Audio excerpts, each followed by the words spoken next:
Today, I'm showcasing a trick that will take your pen spinning game to the next level tornado spin. Over the edge, feel like I'm floating through. The tornado spin is all about smooth, continuous motion.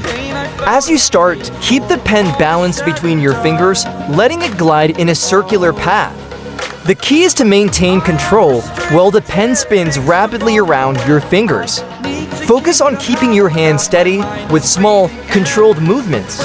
To guide the pen with practice, the tornado spin becomes a fluid, seamless trick, adding dynamic flair to your pen spinning skills. Thanks for watching. If you enjoyed this tornado spin tutorial, hit the like button, share it with your friends, and don't forget to subscribe for more pen spinning tricks and tutorials.